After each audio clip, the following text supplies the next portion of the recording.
Powered by the Montana Television Network. This is the 5:30 News on Q2, Montana's news leader. Good evening, everyone. Thanks for joining us. I'm Jeanelle Slade. Well, a plea from Yellowstone County health authorities tonight as the state sees its biggest jump in confirmed coronavirus cases since March. We're at a point where we can get it right or we can get it wrong.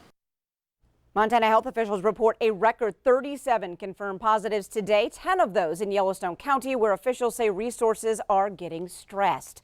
Well, today's report breaks the old record set back in March, and this afternoon so far we've learned of another dozen confirmed cases on top of that. Of 2 of those in Bighorn County tonight, as the confirmed active cases in Montana reaches more than 200.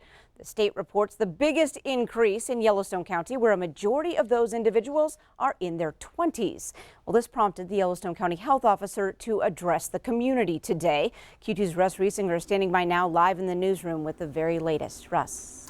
Well, you may be thinking that the increased number of cases is just because more tests are being done. Well, Yellowstone County Health Officer John Felton says that is not the reason. He says almost all of the recent positive tests are people who were showing symptoms of COVID-19, and the results of the mass testing that took place at Metro Park this past weekend still aren't available yet. Now, along with the rising numbers, he's also concerned about 2 other indicators that they're monitoring. One is the capacity of our health system. The other is difficulty in doing contact tracing. Today, we have 32 active cases, and close contacts for each of those people range from a single person up to 15 people.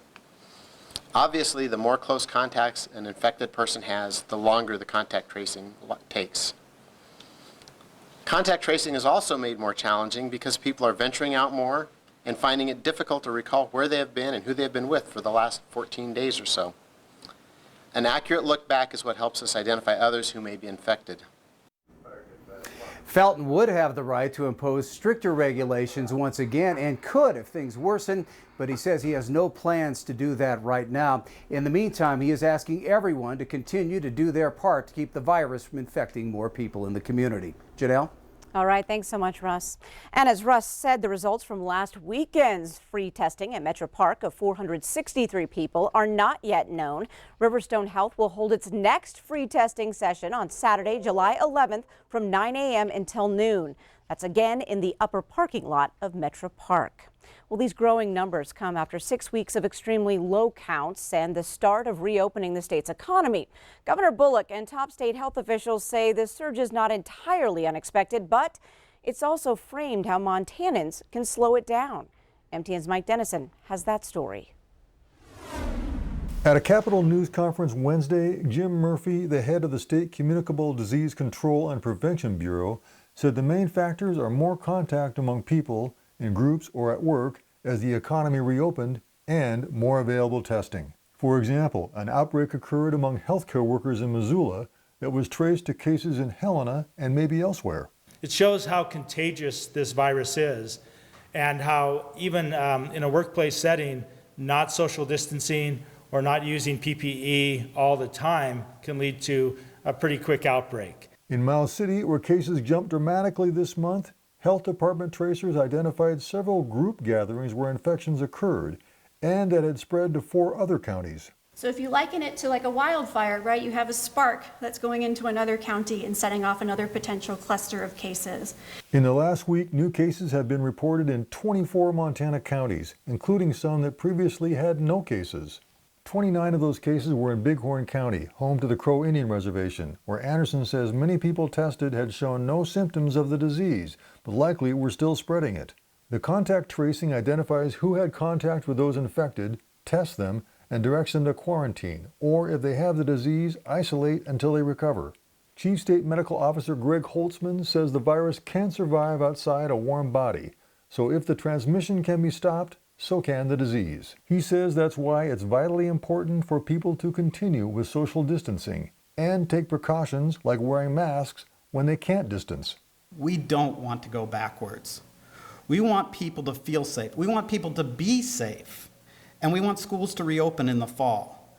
And yes, there are some inconveniences, and we are all going to have to deal with that.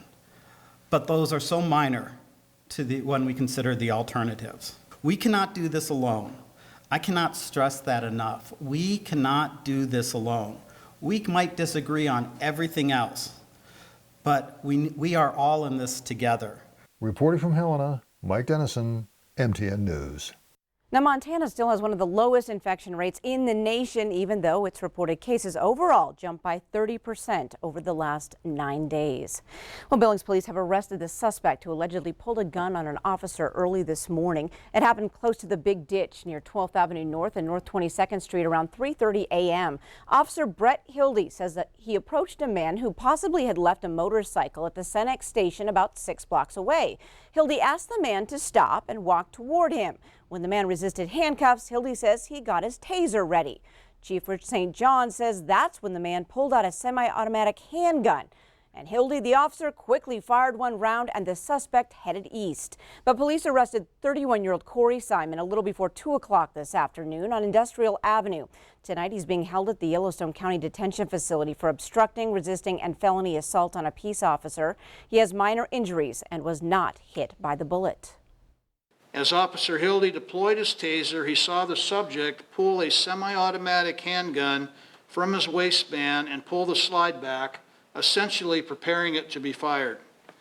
Officer Hildy abandoned his taser. As he did, he pulled his handgun.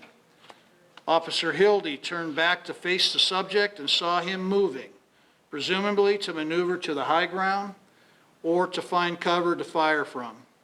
Regardless, fearing for his safety, Officer Hildy fired one round.